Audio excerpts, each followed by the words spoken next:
ನಮಸ್ಕಾರ ಸ್ನೇಹಿತರೆ. ದಳಪತಿ ವಿಜಯ್ನ ಲೈಟ್ ಆಗಿ ತಗೊಂಡಿದ್ದ MK ಸ್ಟಾಲಿನ್ಗೆ ಭಾರಿ ಮುಖಭಂಗ ಆಗಿದೆ. ಈ ಸಲವೂ ಗೆಲುವು ನಮ್ದೇ ಅಂತ ಅನ್ಕೊಂಡಿದ್ದ DMKಗೆ ಜನ ಸೋಲಿನ ರುಚಿ ತೋರಿಸಿದ್ದಾರೆ. ಹಾಗಾದ್ರೆ MK ಸ್ಟಾಲಿನ್ ಬೆಳೆದು ಬಂದ ಹಾದಿ ಹೇಗಿದೆ?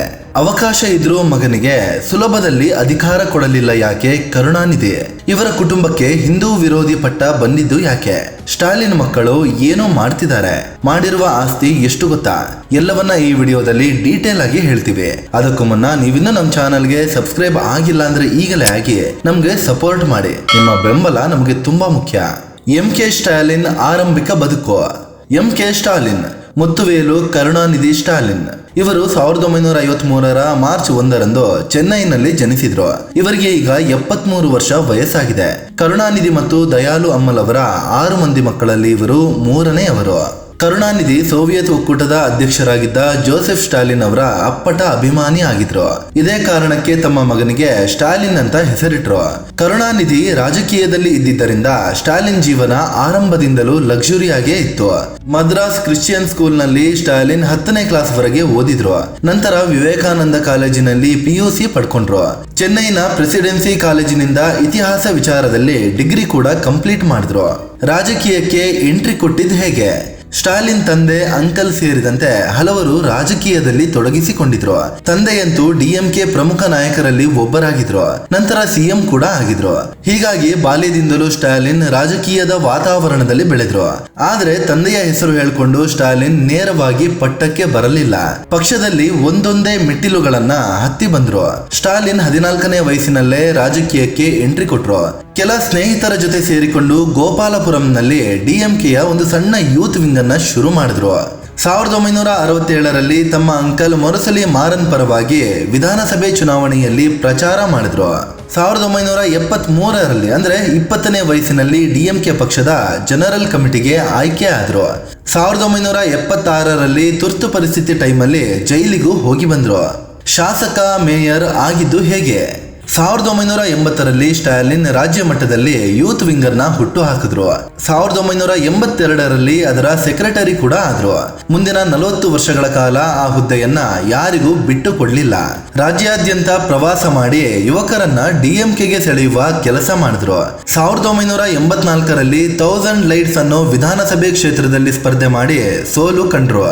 1989ರಲ್ಲಿ ಮತ್ತೆ ಸ್ಪರ್ಧೆ ಮಾಡಿ ಮೊದಲ ಬಾರಿಗೆ ಶಾಸಕರಾದ್ರು. 1991ರಲ್ಲಿ ಮತ್ತೆ ಸೋಲು ಕಂಡ್ರು. ಇದಾದ್ಮೇಲೆ ಸ್ಟಾಲಿನ್ ಸೋಲು ಕಾಣಲೇ ಇಲ್ಲ. 1000 ಲೈಟ್ಸ್ ವಿಧಾನಸಭೆ ಕ್ಷೇತ್ರದಿಂದ 4 ಸಲ, ಕೊಲತೂರ್ ಕ್ಷೇತ್ರದಲ್ಲಿ 3 ಸಲ ವಿನ್ ಆಗಿದ್ದಾರೆ. 1996ರಲ್ಲಿ ತಂದೆಯದ್ದೇ ಸರ್ಕಾರ ಇದ್ರೂ ಸ್ಟಾಲಿನ್ಗೆ ಮಂತ್ರಿಗಿರಿ ಸಿಗಲಿಲ್ಲ. 1996, 2001, 2003ರಲ್ಲಿ ಸ್ಟಾಲಿನ್ ಚೆನ್ನೈ ಮೇಯರ್ ಆಗಿಯೂ ಆಯ್ಕೆ ಆದ್ರು. ಈ ಟೈಮಲ್ಲಿ ಹೊಸ ಚೆನ್ನೈ ನಿರ್ಮಾಣಕ್ಕೆ ನಾಂದಿ ಹಾಡಿದ್ರು. 2003ರಲ್ಲಿ DMKಯ ಉಪ ಪ್ರಧಾನ ಕಾರ್ಯದರ್ಶಿಯಾಗಿಯೂ ಆಯ್ಕೆ ಆದ್ರು. 2006ರಲ್ಲಿ ಮಂತ್ರಿ, 2009ರಲ್ಲಿ DCM. ಕರುಣಾನಿಧಿಯ ಉತ್ತರಾಧಿಕಾರಿ ಆಗಿದ್ದು ಹೇಗೆ?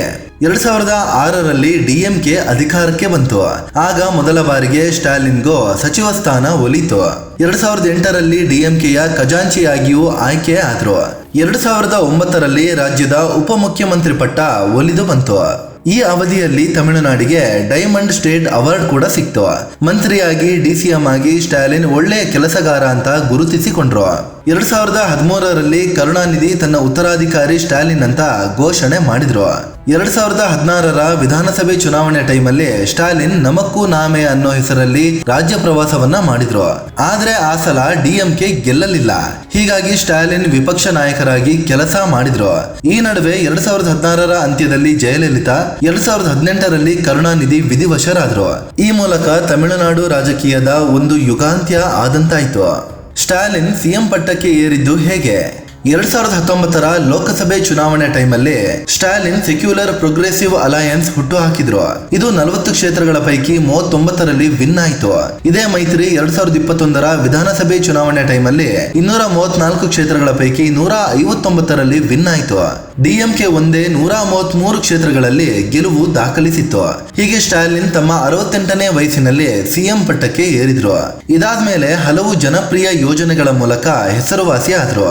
ಮಹಿಳೆಯರಿಗೆ ಉಚಿತ ಬಸ್ ಪ್ರಯಾಣ, ತಿಂಗಳಿಗೆ 1000 ರೂಪಾಯಿ, ಬಡ ವಿದ್ಯಾರ್ಥಿಗಳಿಗೆ ಹಣಕಾಸಿನ ಸಹಾಯ, ಹೀಗೆ ಜನಪ್ರಿಯ ಯೋಜನೆಗಳನ್ನ ಜಾರಿಗೆ ತಂದ್ರು.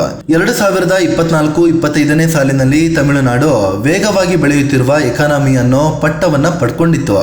2021ರಲ್ಲಿ ಇಂಡಿಯಾ ಟುಡೇನ ಮೂಡ್ ಆಫ್ ದಿ ನೇಷನ್ ಸರ್ವೆನಲ್ಲಿ ಭಾರತದ ಸಿಎಂಗಳ ಪೈಕಿ ಮೊದಲ ಪ್ಲೇಸ್ ಪಡ್ಕೊಂಡಿದ್ರು.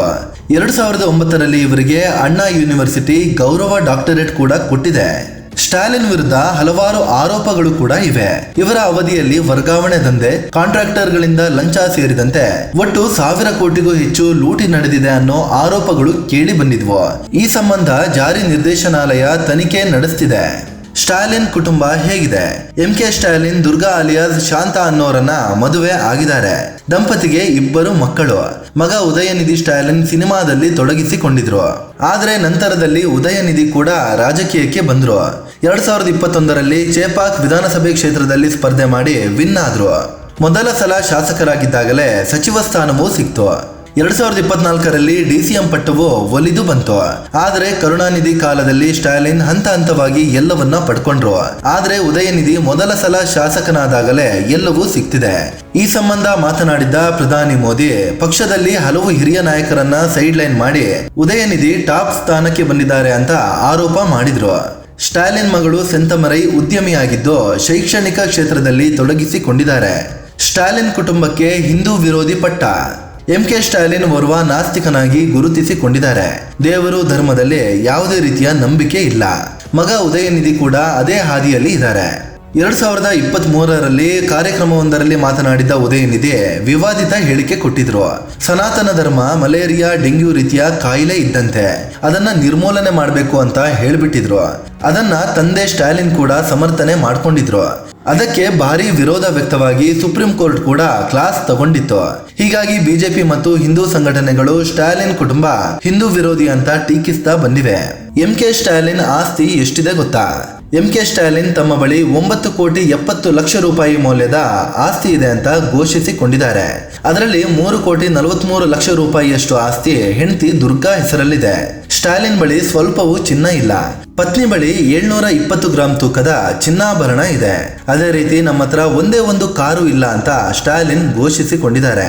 ಸ್ಟಾಲಿನ್ಗೆ 30 ಲಕ್ಷ ರೂಪಾಯಿ ವಾರ್ಷಿಕ ಆದಾಯ ಇದ್ರೆ ಪತ್ನಿಗೆ 5 ಲಕ್ಷ ರೂಪಾಯಿಯಷ್ಟು ಆದಾಯ ಇದೆ. ಕೃಷಿ, ಬ್ಯಾಂಕ್ ಬಡ್ಡಿ, ಬಾಡಿಗೆ, ಆದಾಯದ ಮೂಲ ಅಂತಲೂ ಮಾಹಿತಿ ಕೊಟ್ಟಿದ್ದಾರೆ. ಸ್ನೇಹಿತರೆ, ಇದು ತಮಿಳುನಾಡು ಸಿಎಂ ಎಂಕೆ ಸ್ಟಾಲಿನ್ ಜೀವನದ ಕುರಿತು ಮಾಹಿತಿ ಕೊಡುವ ಪ್ರಯತ್ನ. ಕರುಣಾನಿಧಿಗೆ ಪಕ್ಷದಲ್ಲಿ ಫುಲ್ ಕಂಟ್ರೋಲ್ ಇದ್ರು. ಸ್ಟಾಲಿನ್ ರನ್ನ ಹಂತ ಹಂತವಾಗಿ ಬೆಳೆಸಿದ್ರು.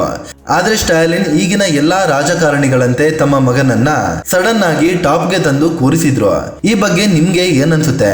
ಕಾಮೆಂಟ್ ಮಾಡಿ ನಿಮ್ಮ ಅಭಿಪ್ರಾಯವನ್ನ ಹೇಳಿ. ಅದೇ ರೀತಿ ನೀವಿನ್ನೂ ನಮ್ಮ ಚಾನಲ್ಗೆ ಸಬ್ಸ್ಕ್ರೈಬ್ ಆಗಿಲ್ಲ ಅಂದ್ರೆ ಈಗಲೇ ಆಗಿ ನಮ್ಗೆ ಸಪೋರ್ಟ್ ಮಾಡಿ. ನಿಮ್ಮ ಬೆಂಬಲ ನಮ್ಗೆ ತುಂಬಾ ಮುಖ್ಯ. ಧನ್ಯವಾದ.